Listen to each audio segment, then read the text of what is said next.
नमस्कार, आप देख रहे हैं मुंबई क्राइम टीवी और मैं हूं आपके साथ ज्योतिका। आइए रुक करते हैं खबर की ओर। महाराष्ट्र महायुति में खटपट के बीच एकनाथ शिंदे का ऐलान। दिल्ली में बीजेपी को सपोर्ट करेगी शिवसेना।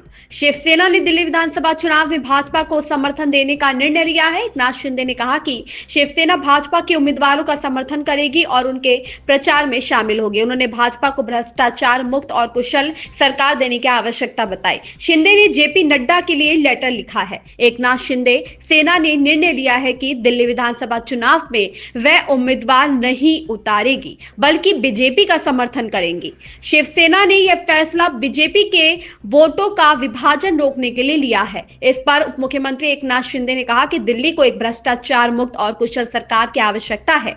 एनडीए के साथ साथीदार के रूप में हमारी शिवसेना सहयोगी के रूप में बीजेपी का समर्थन करेगी ताकि दिल्ली को स्थिर और प्रभावी शासन मिल सके। दिल्ली विधानसभा चुनाव में शिवसेना परंपरागत रूप से अपने उम्मीदवार उतारती रही है। शिवसेना ने इस बार अपनी सहयोगी भाजपा को समर्थन देने की घोषणा की है। शिवसेना ने मंगलवार को भाजपा की दिल्ली इकाई के प्रमुख वीरेंद्र सचदेवा को अपने नेता एकनाथ शिंदे का लिखा पत्र सौंपा।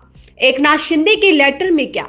एकनाथ शिंदे ने यह लेटर भारतीय जनता पार्टी के राष्ट्रीय अध्यक्ष जेपी नड्डा को लिखा है। महाराष्ट्र के मुख्यमंत्री ने कहा, शिवसेना ने दिल्ली विधानसभा चुनाव में भाजपा के सभी उम्मीदवारों को सक्रिय रूप से समर्थन देने का फैसला किया है। मैंने शिवसेना की दिल्ली इकाई को भाजपा की प्रदेश इकाई के साथ जुड़ने और चुनाव प्रचार में सक्रिय रूप से भाग लेने का निर्देश दिया है। एकनाथ शिंदे ने कहा कि उनके नेतृत्व में पार्टी बाल ठाकरे के समर्थित हिंदुत्व की विचारधारा की मशाल वाहक रही है। उन्होंने कहा कि इस विरासत का अनुसरण करते हुए पार्टी प्रधानमंत्री नरेंद्र मोदी के कुशल नेतृत्व में राष्ट्रीय जनतांत्रिक गठबंधन की एक सक्रिय और गौरवान्वित सदस्य है। पिछले चुनाव लड़ी है शिवसेना। शिवसेना ने दिल्ली में पिछले कई चुनाव लड़े हैं। हालांकि उसे राष्ट्रीय राजधानी में हर बार के चुनाव में लोगों का बेहद कम समर्थन मिला है। वर्ष 2022 में शिवसेना विभाजित हो गई थी और शिंदे के नेतृत्व वाले गुट को बाद में निर्वाचन आयोग ने असली पार्टी के रूप में मान्यता दी थी।